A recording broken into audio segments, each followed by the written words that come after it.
Yun, perfect. Okay. Ayun. Ito na mag-ano. Ako mag-layout lang. Tapos ito mag-detail. Okay. Nung pinag-uusapan na yung homecoming, 25th year, isa sa mga napag-usapan is magbigay, no? Balik sa college. And since ito yung talagang lagi kong ginagawa, na bring up din ako pwede mag-mural, may legacy ba? Doon tayo sa huling sa huling location, which is sa engineering sa Melchor. So, isang magandang way na mag-connect tayo directly sa mga generations sa susunod is mag-iwan ng parang legacy, no? Kaya na mabilis lang nag-decision na sige, mag-mural tayo.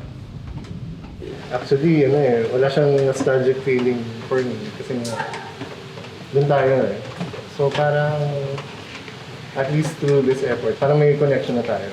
Okay, so nag-scout muna ng wall. Si Gerard, tama-tama, nandito siya. Maraming magandang walls Ito yung pinaka-prominent, nasa pinaka-mahaba. Ito yung napag-desisyon na napagkasundoan na. Tama-tama, entrada siya Pasok dito sa buong space. Kaya maganda siya. Sabi nga nila yung root word ng create, kung based siya sa diba, Indian ba? Lekha or sa atin likha, parang to make a mark. We're making our mark here in the new building. Si Jojo kasi matagal ko nang tinitingnan. Isa sa mga pinaka-talented sa batch natin. Kaya nung nalaman ko na bakante siya para tumulong dito, sabi ko sige, instantly madali mag-decide na mag-collaborate. Hindi ko siya nakita after graduation. Kung nakita yan, most of us hindi ko na rin nakita. So, hindi ko na alam kung ano nangyari sa career niya, sa buhay niya.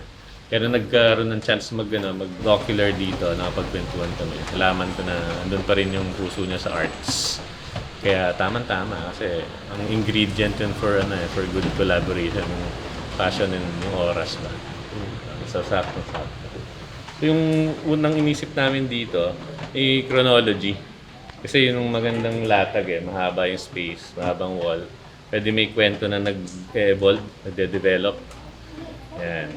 So, isa sa mga naisip namin, parang evolution of man. Simula sa parang primates, nakayuko, nakadapa, tapos maging upright. Biglang nag-dawn sa akin na how about yung nakadapa pa na figure is bata muna, no? So tumatanda yung isang architect. So nag-evolve siya finally dun sa idea na dapat ganyang bata lahat. Kasi lahat tayo doon nagsimula. So makikita dito mga bata na naglalaro.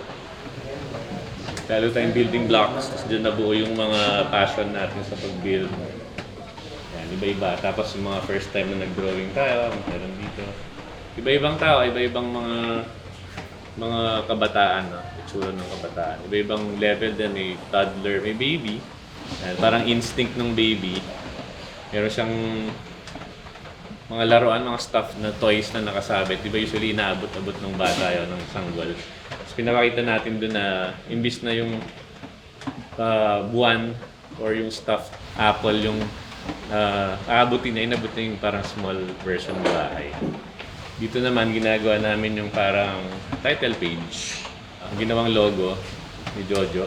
Kwento mo nga, Jo, kung bakit ito yung logo. Bakit Ikot Jeep?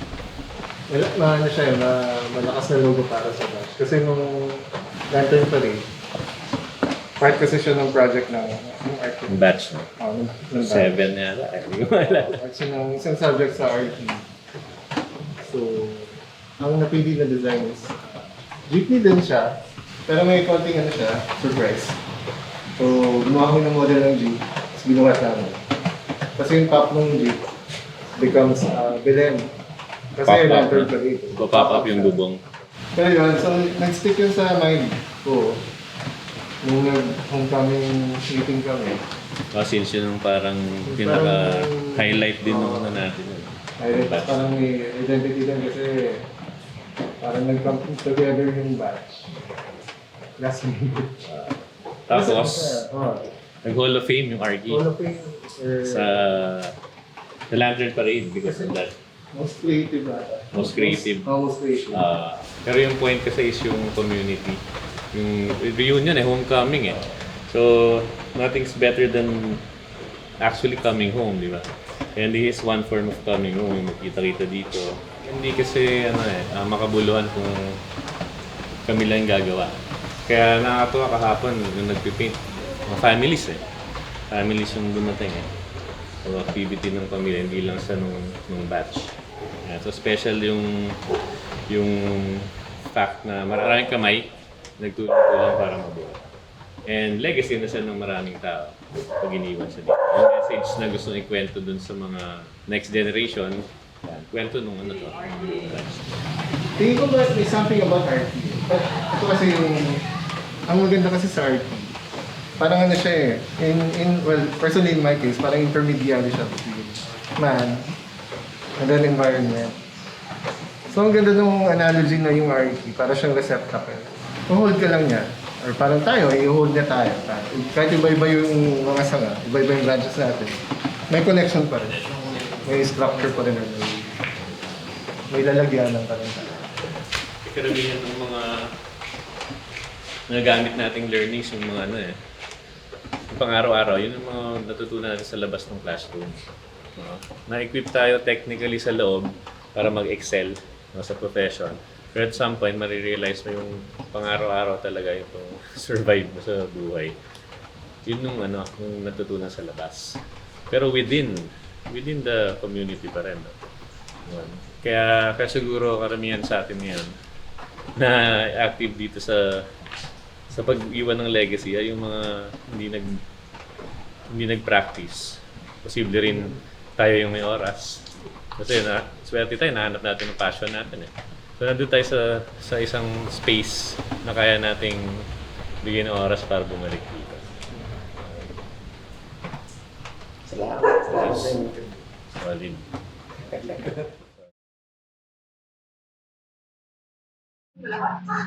Alright.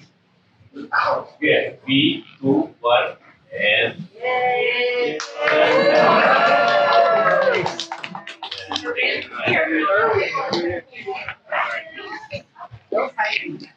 Okay, so sige, give it number 2. So first, I will introduce our batchmates, si Erwin D. Ruel, who designed the diagram. Oh, sige. Kwento mo. Okay, anyway, so this is our homecoming project and we asked the college kung ano yung kailangan ng college and the thing that they suggested was a bike rack.